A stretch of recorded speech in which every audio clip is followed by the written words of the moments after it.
World's Finest #4, written by Paul Levitz, art by George Perez and Kevin McGuire. Last issue left off with them fighting back in Ultra Huge, whatever that guy's name was, Haku, and just punting him out into the ocean and saying, all right, what do we do now? So this issue shows what they do now. They fly out over the ocean to Tokyo, and they see, all right, so we got a few questions regarding this guy. For instance, why does his radiation hurt Supergirl or Power Girl? Why does the radiation not hurt Huntress? Because she is just human. And also, like, does he come from Apocalypse? Is he away back home? What's going on here? But before they can get anything answered, they see that they just so happened to punt him out in the ocean where a, weirdly huge amount of ships are. Like, there's at least 4 or 5 ships all just out here in, the very far out ocean. I'm not sure why, but regardless, he's going after a apparently U.S. military tanker. Or, sorry, right now he's going after an oil tanker, and it has a whole bunch of oil in it, and they're like, uh-oh, that'll cause, a natural disaster of untold proportions. Gotta stop that.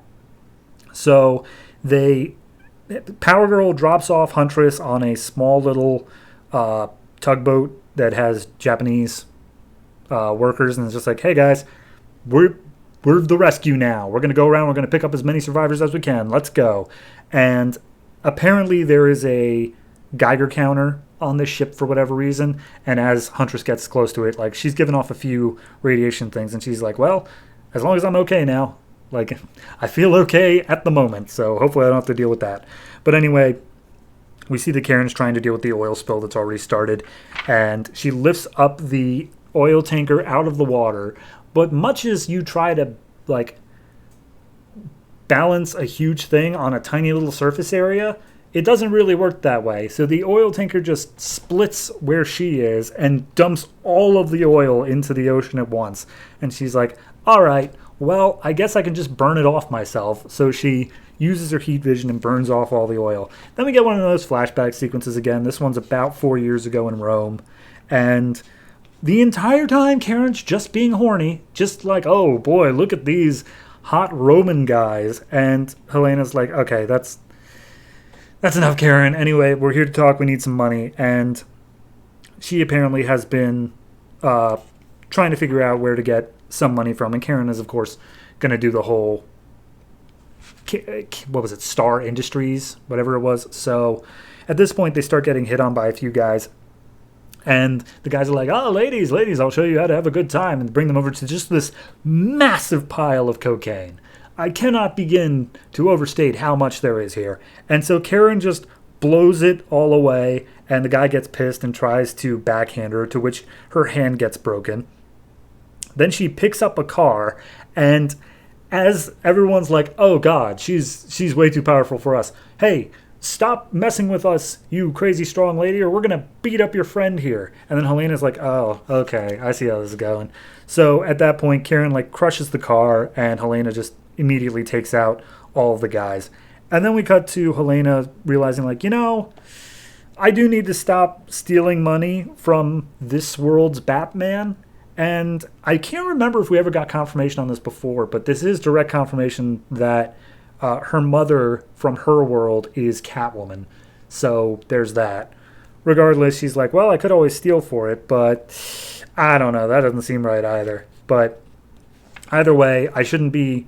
She basically comes to the conclusion of, I should live in this world as if it's my own. I shouldn't be waiting, trying to find another way back home. If it doesn't look like it's going to happen, I should make the most of my time here. So, as much as she misses her old life, she is putting down roots here, at least. So then we go to the fight still, and we see that while Power Girl's burning everything off, and they're rescuing some survivors, Haku has made his way over to that American military ship I was talking about before, and they have, nuclear vessels on there. And so they start trying to fire off those missiles at Haku. And for some reason, he doesn't want to absorb the radiation. So he just slaps away the missile and then deflects it over towards Tokyo. To which Karen's like, geez, I got to go deal with that now. Goes and catches the missile. And of course, as it blows up, it blows a hole in the top of her outfit to look more like traditional Power Girl. because the artists just can't help themselves. But anyway, they realize, oh no, there are nuclear weapons aboard that ship. If Haku shouldn't be able to get those, or he'll become even more powerful. So Helena makes her way over to the ship and relays her plan to Karen, where they're just gonna let him have the nuke because they think it's going, if it explodes, it'll actually be too much for him and he'll dissipate. So they launch off the nuke into his mouth, it explodes, and he dissipates. And they're like, well, I'm glad that worked out because I didn't really have a plan B to it. And of course, he absorbed it, so there's no nuclear fallout either. So everything worked out fine. So at that point, the people on the military ship are like, you're definitely under arrest because you just launched one of our nukes. And Helena's like, yeah, that's cute. And she gets carried away by Karen. And then they're like, we had all those questions at the beginning of the issue, and we didn't actually get any of them answered. Oh, well, until next time. And that's just where we leave off. I genuinely don't know if we're getting more to that or not. But that's where we are. It was good. I don't dislike it in any means. I think I said this at like issue 2, is that it didn't feel like a very strong start. It felt like a very, like, I don't know, third arc sort of thing. Like, this wasn't they took out a giant radioactive man who was terrorizing Tokyo.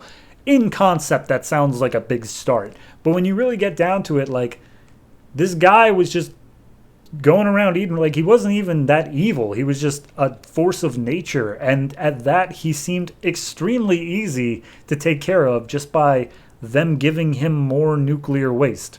Like, I don't know. It just seemed like especially with the constant flashbacks, it just didn't seem like a thing that needed to take 4 issues. I really felt like this was a 2-issue arc that they stretched out over 4 issues. So, I don't know. Not the strongest for me. Still fine, though. It's nothing offensively bad, but I would say I'd give it like a 5.5. And I do have to criticize a little bit of it felt okay in the first issue, but as it gets further in and the flashbacks seem more and more irrelevant, the art change between the two definitely hits me a little bit harder. So, yeah, I'll give it a 5.5. I'm hoping for better moving on, but I guess we'll just have to wait and see.